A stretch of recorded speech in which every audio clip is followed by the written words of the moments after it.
Hi there, welcome back to the Ginescast. I'm your host, Gina.annunziato. Thank you so much for joining me.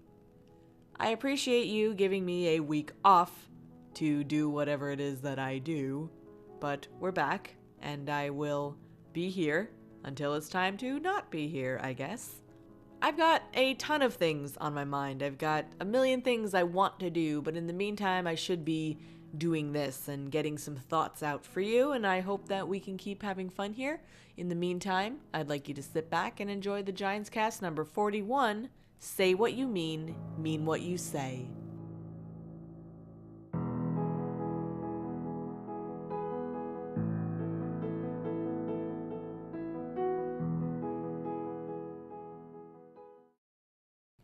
"2019 has proved a very interesting year for me so far. There's a lot of self-exploration going on, but for the first time in a very long time, it feels like I'm attracting people to me. It's always a nice thing when people want to pay attention to you. But if there's one thing I learned, it's that you have to treat that attention with care. Because people will drop you in a second if you do something that doesn't agree with them. Whether or not they come back is up to them, but I found that it's a little bit up to you too. I've been feeling pretty good lately.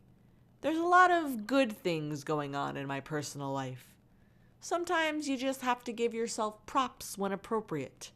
My mom always tells me, don't look at what you don't have, look at what you do have. And brother, I got a lot of things right now. Lots of changes happened, and although they've been kind of crazy, I think that they are for the better. However, what lives inside me that I'm still trying to figure out is why there's so much of this anger and frustration that's still there.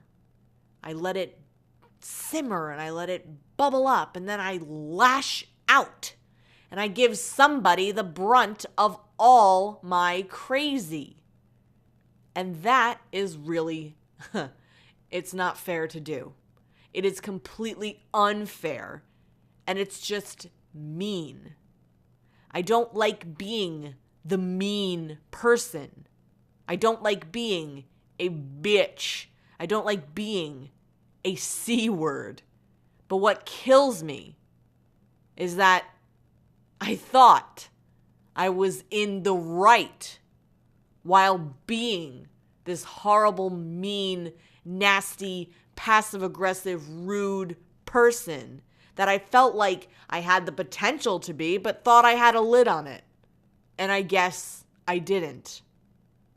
But that was the choice I made at the time. I was saying what I meant in the moment. I meant exactly what I was saying in that moment. And it's led me to where I am right now. This has been kind of a new theme for me popping up. Saying things like right now, or in this moment, or never, or always. Kind of quantifying where I am, what I'm feeling in the here and now.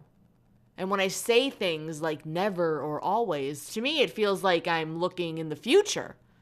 Looking ahead to whether or not, I'll never do something to someone or never not do something. And after these events, I feel very conscious of my every move in the moment. I'm deliberately going about my actions to do things that I think are the best course. And I used to find this exhausting. But now, in this moment, I find it necessary. I don't want to feel this anger anymore. And part of me wonders, is it possible to never have that anger bubble up? Is it possible to channel it into appropriate ways? I'm sure that that's a thing. But I don't want to be mean. I don't want to be rude. I don't want to be any of this.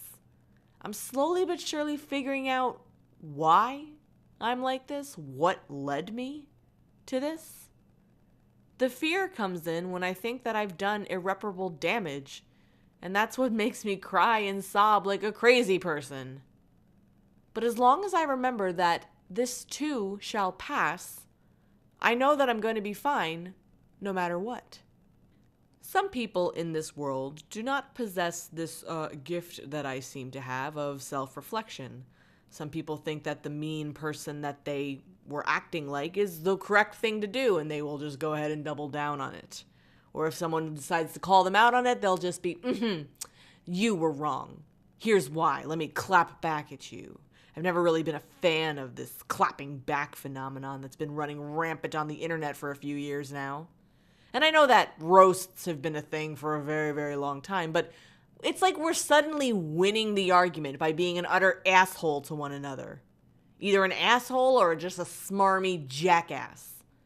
And if you're someone like Democratic Congresswoman Alexandria Ocasio-Cortez, who is at the moment only being praised for her social media clapback skills, you get a lot of attention for being able to smarm at those who point out your inaccuracies or even offer criticism to you.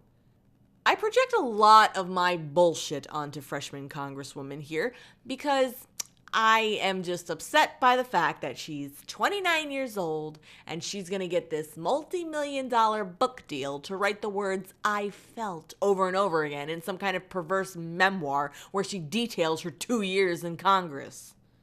But she's the one who I feel, you get it? I feel she's one of these talk before you think people. One of those who I mentioned who doubles down upon their stupidity instead of really looking at what cards you have out on the table before you draw your hand. The Congresswoman could very well be a catalyst for your future casts, like I think that she has pretty privilege. But like I said, that's another cast for another time. I think the reason people double down is that it's so hard to admit when you're the one who messed up. It's hard to admit that your first comment wasn't all that it's cracked up to be.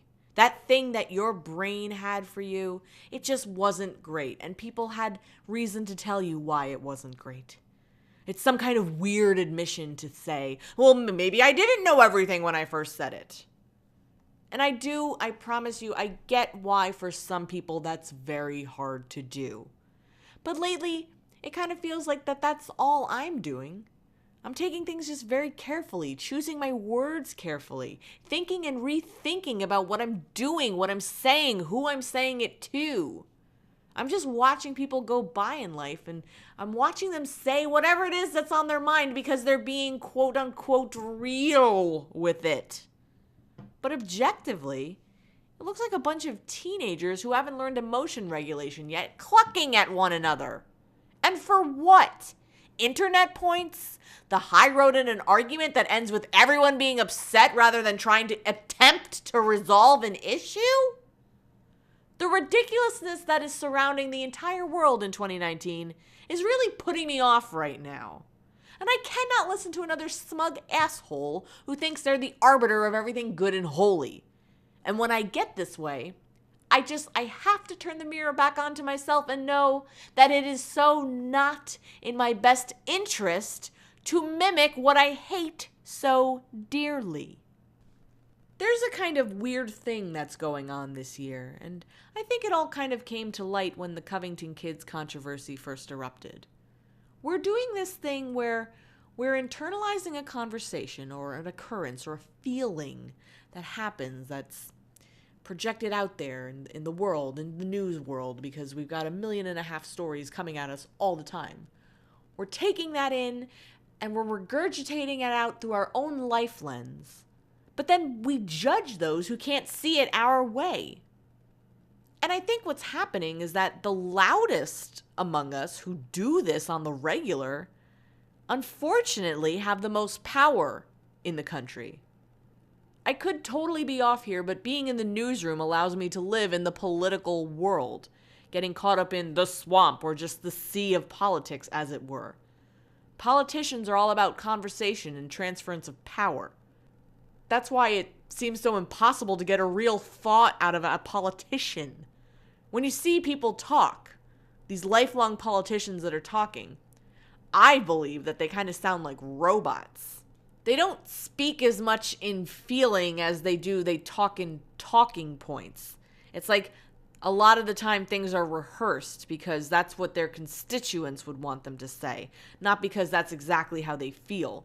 They go with the party versus their personal preference. I watched Hillary Clinton publicly admit that she's not running for president again, and she legit looks and sounds like a bobbleheaded creature, just rehearsed and stone-faced. It's creepy. Listen to this. I'm not running, but I'm going to keep working and speaking and standing up for what I believe.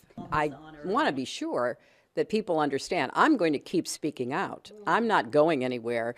What's at stake in our country, the kinds of things that are happening right now are deeply troubling to me. We've gotten not just polarized, we've gotten into really opposing camps, unlike anything I've ever seen in my adult life. Someone who's in the public like that has to say a lot of things. You can't really not comment on a lot of things because you just look weak when you do that. Remember last time when I showed you what Kamala Harris did when questioned about Jussie Smollett? You gotta have some kind of answer because these are the people we voted to give us the answers, to fix things, to fix our questions and our problems that we have. And if they don't know the answer, then what the hell are they doing there? We live in a time where everything is recorded and taken note of. We've got an entire wealth of information in tiny little pocket computers. And we have the ability to share with anyone, literally anyone, from the far reaches of this earth. And what happens is people end up listening. But right now, we're giving a lot of attention to, in my opinion, the morons of this world. You know what a moron is, don't you? There's someone who says a lot of things, but they don't really hear what they're saying. They just kind of like to hear themselves talk and say the good things, even though they don't really mean it. This is why you see the quotes about, there's a tweet for everything, for President Trump. He's been a loud, outspoken jackalope for the better part of like 4 decades now. Obviously, when you say a lot, you cast your net as wide as he has, people are going to pay attention. It's why this AOC drama that pops up every day is so hilarious to me. Because, you know, all due respect, Congresswoman, at age 29, you don't know goddamn anything. You don't know it all. You don't know anything about the world. If anything, you know nothing about the world. Even at age 29, on generalizing, I'm saying. And I don't need someone who has less life experience than I do telling me the best way to live. I don't need anyone older than me telling me that they know what's best for me. My parents can try to say that, but that's about it. And damn it, for all of her foibles, for all of Trump's foibles, I don't think anyone can deny that these people, AOC, Hillary Clinton, Cory Booker, Kamala Harris, Kevin fucking McCarthy, they're at least saying what they mean. They have all these feelings that are driving them forward. They're playing to a base that's attempting to sort out what they mean. They're attempting to sort out the emotions and feelings all the time because that's what we do as humans. They speak broadly. And they have ways of kind of bringing a bunch of people in onto their side or whatever. But that works for politicians. That's what they have to do. That doesn't work so much on the micro level. When we interact, especially with the people we care about the most, I think it's better to be direct a lot of the time. When you circumnavigate around issues, when the conversation becomes real as anything, it's only going to leave you stuttering and at a loss for words. Because people aren't mind readers. You're trying so hard to get them to understand you, and it's like pulling teeth. But the more you talk and the more that you figure it out, you'll find when direct is necessary. And no, politician, you don't know what's best for me by flat out telling me in that way. But what I can do as just a person is put enough faith in your direct words that you'll fulfill the promises to me, as long as you mean what you say as well. You know, listen, I don't pretend to know what I'm talking about most of the time. I just kind of internalize what I feel and regurgitate it for a wider audience. I hope that what I feel is maybe what another person feels in their own way. My wish is that we use this power of speech and communication for the better going forward. Because that's all we can really do right now, is to go forward. Whatever is past is behind us now. It's not coming back. And I can sit here and analyze each and every soundbite from AOC or the president and tell you my thoughts about it, but what's the point if I'm not adding to the conversation? If I'm just saying things to say them? Isn't having meaning behind things just more fun in the long run? I keep looking ahead. I'm fixing what I need to now so that my future looks shiny and happy, the way that my idealized self wishes to live, the way that my soul wants and will, hopefully, live. But I can't fixate on the hopes and dreams of the future. I have to live with what I've got in the moment. And right now, that's a lot of things to say. And it's a lot of meaning to search for. I've got a lot of self-reflection to do. We all do, especially when the face of the world could change again in a year and a half, when that 2020 election rolls in. The world's not going to blow up no matter who gets in the White House. It just won't happen. We are way too involved with each other at this point to let anything bad happen. All I hope for is that no matter what, you all find what you're looking for, whatever that may be. And I really, truly mean that. Thank you for listening to this episode of the Ginescast. I do like the philosophical, rantsy kind of things once in a while because it helps me, and I hope that it helps you too. I hope that you can pull something away from my mindless little ramblings here and there. But we're all in the same kind of boat in a way. We're all just kind of living our lives and doing what we think is best in the moment.